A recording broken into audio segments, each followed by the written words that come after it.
My name is Liz Gabert, and my story begins in the Baptist Bible Belt of West Texas. I married a Catholic man, and together we raised 3 children internationally. Through my travels and experiences, my Jewish faith became secondary to everyday life. Now, after some incredibly powerful events that transpired recently, I'm at a place and time in my life to delve into my Jewish faith. I invite you to join me on this journey where I and an amazing array of weekly guests will enlighten you about the faith, people, and innovations that have shaped Israel and the Jewish people's rich history. Welcome to a journey to milk and honey. Hey there, just a quick reminder before we get started that if you want to connect with us, you can find our website at journeytomilkandhoney.com or jmhpodcast.com. And you can find us on YouTube at JMH Podcast or A Journey to Milk and Honey. You can also find us on Facebook at Journey to Milk and Honey. You can find us on all other major social media platforms at JMH Podcast. And if you enjoy what we do here at A Journey to Milk and Honey, you can help support us by liking, subscribing, and leaving us comments and reviews wherever you listen to your podcasts. Thank you for joining me. Hi there. Thank y'all for joining me today. I am so excited for this particular podcast because it's been a while since I have had a guest on with me. I've been doing a lot of yapping, and I haven't been doing a lot of yapping with others. And so this is very exciting. So let's get started. Today, I want to treat you all to a conversation that's about more than just disability care. It's about dignity, empowerment, and family. Now, if you're not familiar with the organization ADI Israel, this is an extraordinary organization in Israel that works with individuals living with disabilities and so much more. And my guest today is Elie Klein. Elie is Director of Advancement USA and Canada. And then there's more that I can't pronounce that Elie does because he is a liaison to JNF, which is the Jewish National Fund here in USA. And so I'm going to just shoot on over to Elie and let him say some words that I can't say. And I want to welcome you, Elie. Thank you so much for joining me today. Thank you so much for having me. Really appreciate it. So, didn't want you to garble the mouthful of Hebrew words that are there. Yes. So yes, I am the Director of Advancement for North America for ADI, an amazing organization that cares for, that empowers those living with and touched by disability. And we are a Jewish National Fund USA affiliate at our rehabilitation village, our 40-acre state-of-the-art rehabilitation village in the south that is known as Adi Negev, Nachalat Iran. Adi Negev, the jewel of the Negev, Nachalat Iran, Iran's legacy. And we'll talk a little bit more about that in a second. Awesome. There you go. Thank you for filling in those gaps for me that I wouldn't blow pronunciation. So, Elie, before we do get started, you clearly, I think, are not a born and raised Israeli. Is that correct? That is correct. So that is correct. Briefly, that I assumed as much. Just very briefly, can you tell us a little bit about who you are and how you ended up in the role with ADI that you are? Absolutely. So my very thick Israeli accent is what gave it away? Yes. Okay. So I was born and raised in Baltimore, Maryland. I ultimately found my way to Manhattan, to New York City. I made Aliyah, moved to Israel from there 17 years ago. Growing up in Baltimore in the 80s, there were a lot of opportunities for connecting with the Jewish community, doing all different kinds of amazing work. I was always quite honestly jealous of my friends who connected with the work of empowering those with disabilities. But for better or for worse, I could never find the connection myself. Again, it was a matter of jealousy. I really wanted to be able to connect, but I never could. Even throughout my college years, I had friends that went off to amazing summer camps where they were counselors and even directors of programming, dealing with people, with families touched by living with disabilities. And I could just never find that connection until I had my first child, who, thank God, was born 100% healthy. But sitting there in the hospital holding this beautiful baby boy, I realized that that was not the experience of every single family. I counted 10 fingers, 10 toes. The breaths were coming and going as they were supposed to. I knew that, please God, he would live to a greatest potential that I couldn't even dream. And I knew that that was not the experience that some families experience when they're at that same pivotal moment. And so I made a promise to myself that whatever it is that I would do in life, I would try to empower the disability community. That opportunity came when I made Aliyah 17 years ago. I was almost immediately tapped to work for an international public relations firm. And the very first client that I brought in was ADI. And there are only really two official rules in the world of nonprofit public relations. One is that you are not supposed to overservice any one client. And the second is you're not supposed to play favorites. And for the better part of 11 years, that is exactly what I did. I absolutely could not keep myself from playing favorites with ADI, from overservicing them. It's just, they're such amazing people. The residents, the special education students are angels on earth, and the national service volunteers, the staff who care for them are the angels who care for those angels.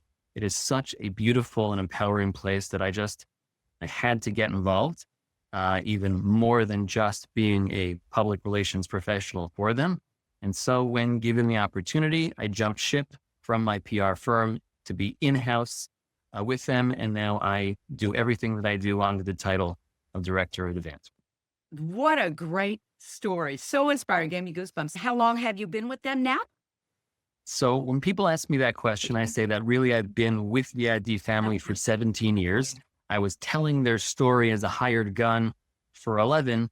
And then when I came in-house, it's 6 years ago now. And now I do the marketing and the public relations, still telling the story, the community relations, getting people involved and helping them understand how as communities, they could learn more about disability inclusion, equity, and access through ADI. And then, of course, the fundraising and development to make sure that we keep this train rolling.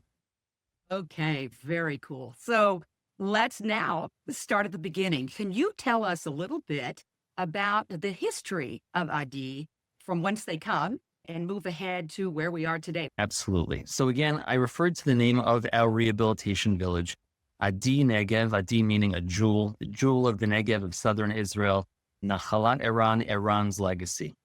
Iran is the son of Major General Reserve Doron Almog, an IDF hero, a legend the likes of which had never been before and probably never will be again. Doron Almog now is the chairman of the executive of the Jewish Agency for Israel, which is a huge role in the Jewish world. And he is the founder of the village. He, after serving valiantly through some of the most prestigious and important events over the last several decades in Israel, he led as a general by the mantra of never leaving anyone behind. Right, that's the mantra of every single soldier in every army around the world, to never leave anyone behind. And later on in life, when he and his wife Didi had their second child, he realized that this was a child, Iran was going to be a child who was going to be left behind by society unless he stepped in and did something different. Now, unfortunately, the stigma of disability was strong in the 80s and 90s. Again, we're not talking a long time ago. We're not talking about the 40s, 50s, and 60s. We're talking about just within the last 40 some years. The stigma was still so strong that when Doron and Didi realized that they were not going to be able to care for Iran on their own at home, that they needed an extended family, they needed additional resources to make sure that he got the very best out of life, that he'd be able to reach his greatest potential.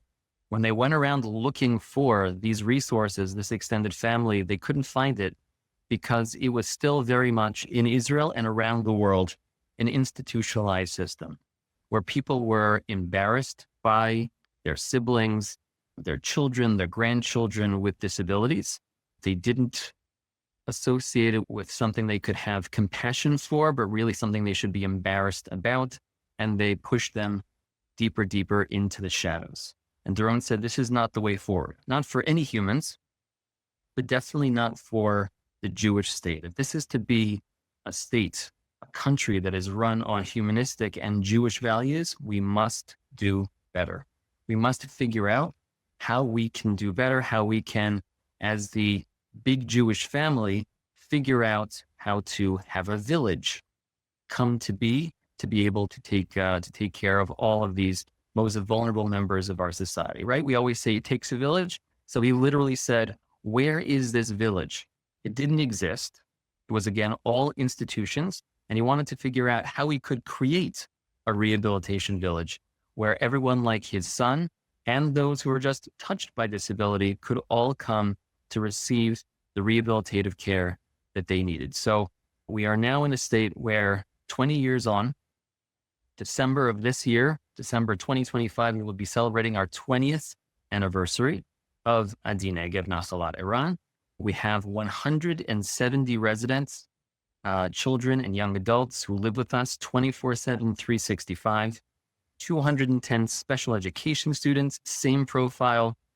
Mom and dad can care for them nights and weekends, but they come to us each and every day, take advantage of the amazing resources that we have baked into our 40-acre campus, not just physical and occupational therapy, art therapy, music therapy, but we have a safari petting zoo, an equine therapy stable, an organic farm, a hydrotherapy center, a sports therapy center, you name it, we have it. And all of our residents and our special education students benefit from it every single day. In addition to that, we have an inpatient and outpatient care center on the campus to make sure that anyone touched by disability, heart attack, stroke, car accident, victim of terror, IDF soldier who is hurt during training or during wartime, everyone can be rehabilitated at the same time in the same village. And we have what's called the Elie Rehabilitation Medical Center, the first and only rehabilitation hospital in Israel South that continues to grow. We currently have 135 beds. By the end of the fall, we'll have 175.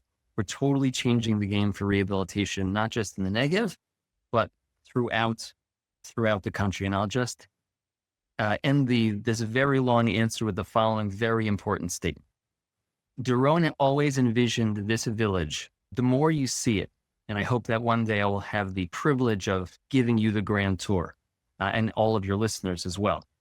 But the more you see it, you can't imagine that one man envisioned all of this initially. It's just so vast and so expansive, everything that it touches. But the most important thing to understand is from the very beginning, what Doron wanted is he wanted to highlight the reality of disability. Because we are humans, every last one of us at some point in time is going to be touched by disability. Whether you're like Iran, who was born on the autism spectrum with multiple severe disabilities, or you have a heart attack, a stroke, a degenerative disease, or you just have the great blessing of growing old. At some point in time, because you are human, you are going to need all the rehabilitative resources that we have at the village, and you gain so much by doing it side by side with other humans who can give you so much perspective that you might desperately need on life. Wow, awesome. You covered it all in a very nice little nutshell. So let's expand a little bit. You have been there for, you said 6 years. Is that right? That's correct. Okay. I mean, you've been working for them. You've been affiliated. 17.6, correct. Exactly. And you've seen a lot. You've done a lot. Is there a particular story that stands out in your mind that you could share with us about an individual that would touch us? Not quite as much as it's touched you because you're hands-on, we're not.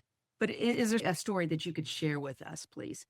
Absolutely. So there's two, and I'll make them quick, but there are two children who really have touched my heart. I give a lot of tours, and when I make my way through, again, you'll see my background here. I'm not currently sitting on a playground, but this is the playground of our integrated kindergarten. Our integrated kindergarten, again, we're trying to promote true inclusion. And so we have children with and without disabilities going to kindergarten every single day from the earliest ages, understanding the importance of disability inclusion, of equity, of access. And when you have those children who have disabilities, who need early intervention, they're being pushed forward by their peers. And it's truly amazing on all sides. When I give the tours and I make my way through the integrated kindergarten, there's always one little girl. The second she sees me, out of the corner of her eye, you see this little glint and then the biggest smile you've ever seen in your entire life. Her name is also Adi, again, which means a jewel. Her last name is Shemesh, which is the Hebrew word for sun. So she is a gem of a human being, and she is as bright as the sun. She is nonverbal, and yet you immediately understand what she's trying to get out of life. She immediately runs over to people. It's not a warm embrace that she's looking for. What she's looking for is to make connections. She will grab two people's hands, people she knows or absolute strangers, because her life is focused on bringing people together. Rabbi Jonathan Sacks, who was the former chief rabbi of the UK, always liked to say that the eyes are the windows to the soul. And you can always see a lot about a person when you look into their eyes. When you look into the eyes of our residents, of our special education students who were born with disabilities, you look into their windows to their soul, into their eyes, and you see that they are pristine, that they are clear, that they are unblemished, because they have never hated, they've never been angry, they have never held a grudge. They only are all about peace and love. And when you look into Adi's eyes and you see that she is dedicated to this cause of bringing people together, it makes you stop and think. Yes, we are providing these children, these beautiful children, with care, but they're giving us so much more in return. They're giving us the kind of perspective that we absolutely could not learn on our own. That's one. That's Adi. The second is a little boy named Noam, who I was just recently introduced to. At the Kaylee Rehabilitation Medical Center, we have this big, beautiful sports therapy gym. And in the gym, we have a wheelchair basketball team made up entirely of inpatients and outpatients.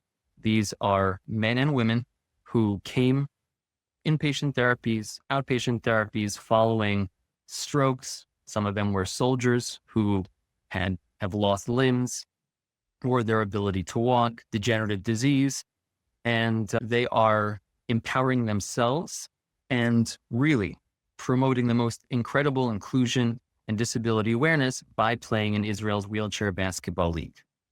This little boy, Noam, has a rare nerve disease, and he is in chronic pain. Just always, always in pain. This is a new thing for him. It's only several months old. He was constantly out in the park playing soccer with his friends. He fell down in the middle of the match with his friends and could not get back up. And immediately, he lives in Ofakim, just a couple of kilometers away from the rehabilitation village. His doctor said, what you need to do is you need to go to Adi Negev, to this rehabilitation village, and get PT every single day. He came and he hated it. He did not like going through the motions. What 10-year-old boy would like going through the motions of physical therapy? And then one day he wheeled himself into the hospital, go to the cafeteria and get something to eat. And he heard the dribbling of a basketball. And he found his way into the gym, and he was immediately embraced by the entire wheelchair basketball team. They made him first an honorary member of the practice squad, and now they actually allow him to play in games, and it has changed his life. Every single day, he begs his mother to come to Adi Negev Nasalat Iran to play basketball, to see what else he can do. He no longer thinks about the pain. He no longer thinks about the chair. He wants to figure out how he can master this game, how he can move himself forward. And that's what this village is really all about. It's all about helping people understand that we need to focus more on our abilities. We need to focus more on what we can do rather than what we can't do, and to be able to see all of that in others as well. Just so heartwarming. And you have just told us about only two. Oh my gosh, thank you. Thank you so much for sharing those two stories and I appreciate it. So how do you work with the families in particular? That's a great question. So it's important to understand that when we talk about children, we very often make our way down a rabbit hole where we keep talking about children. They are someone's children, but they're not just the ages of children. Obviously, Adi and everyone else in the integrated kindergarten, they are little boys and girls.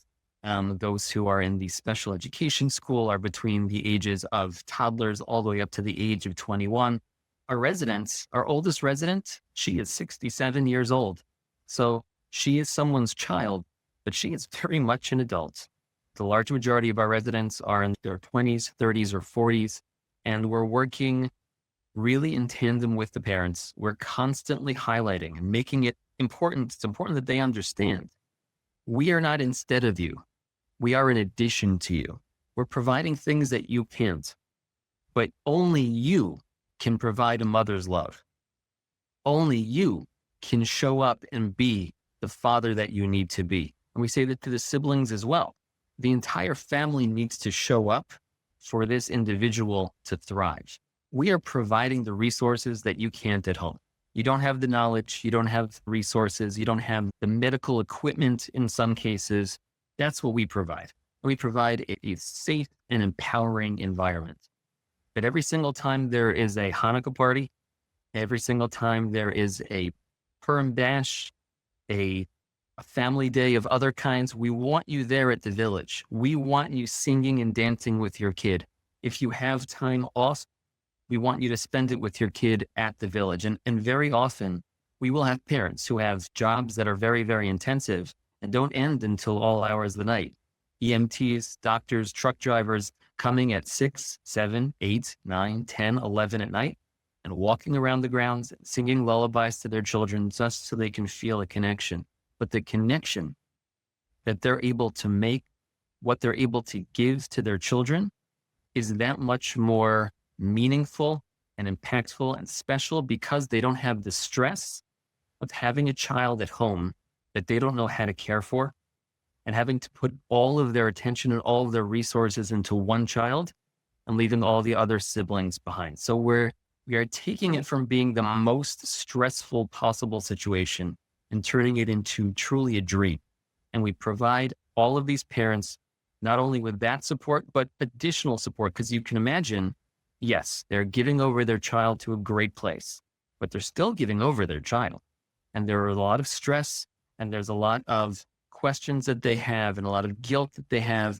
And so we have all different kinds of counselors and therapists who walk them through that and help them work through all of their issues so that they can really just enjoy the fact that their child is truly in a better place and they're reaching their greatest potential in a way they couldn't at home.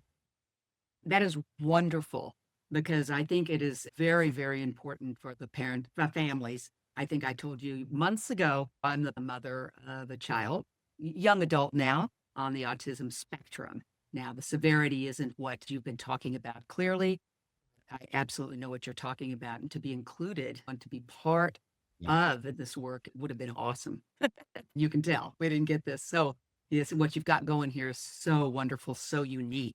And I personally can appreciate it a whole lot. Okay, so I know that was sort of an awkward cutoff to part one of my discussion with Elie Klein of ADI Israel. But we decided that because Elie and I had so much more to talk about, it would be best to cut this chat into two parts. And so thus, you'll just have the honor of listening to part one. And next week, we will air part two of my discussion with Elie of ADI Israel. So as we close today's episode, I want to thank Elie for joining me and to just take a moment to reflect on what we've just heard from Elie about the incredible work being done at ADI Israel. ADI isn't just an organization, it's a lifeline, a community, and for so many, it's truly a family. And for those of you listening in who may have been blessed to have a child or other family members, as I do, who struggle with disabilities, I am guessing that you are as amazed and maybe even slightly as envious as I am as to what ADI Israel has to offer, not only to those with these challenges, but to the families as well. I am honestly not quite sure that we here in America have such a thing even today, and I'm almost certain that we didn't when I was raising my child. So for me, I find ADI Israel truly a blessing. ADI is a place where people living with disabilities, individuals navigating rehabilitation, and families facing unimaginable challenges are met with dignity, care, and the belief that every single life holds boundless potential. And what struck me most in this conversation is that ADI doesn't just focus on what people can't do. They shine a light on what people can do, and they help them get there with compassion, innovation, and a deep commitment to human dignity. ADI is empowering every individual to reach or return to the height of their abilities. And in doing so, they're not only transforming individuals' lives, but strengthening entire families, entire communities, and truly the very fabric of Israel. But this work is also part of a much larger story. Israel is unique in countless ways. Despite the challenges it faces daily, Israel continues to innovate, to create, and to share its achievements with the world.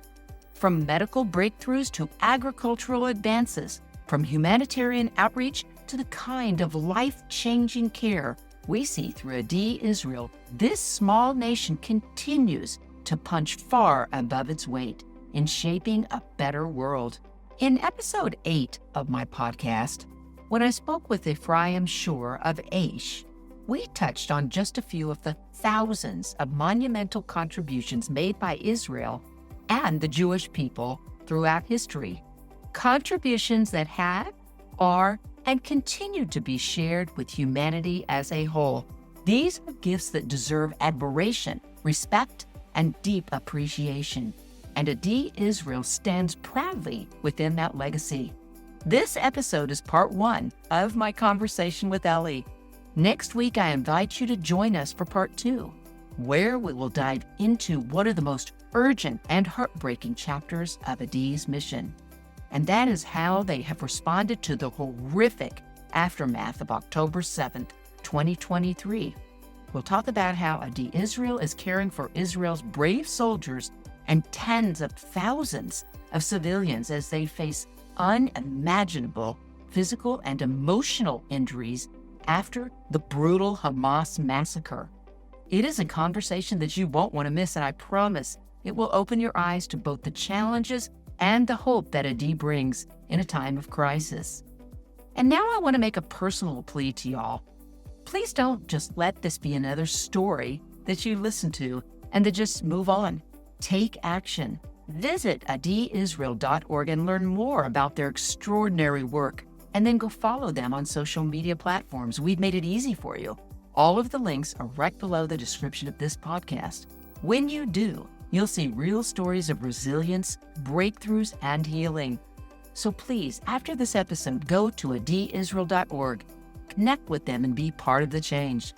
Thank you for joining me today, and until next time, stay curious, stay connected, and shalom. Thank you all so much for joining me today on A Journey to Milk and Honey.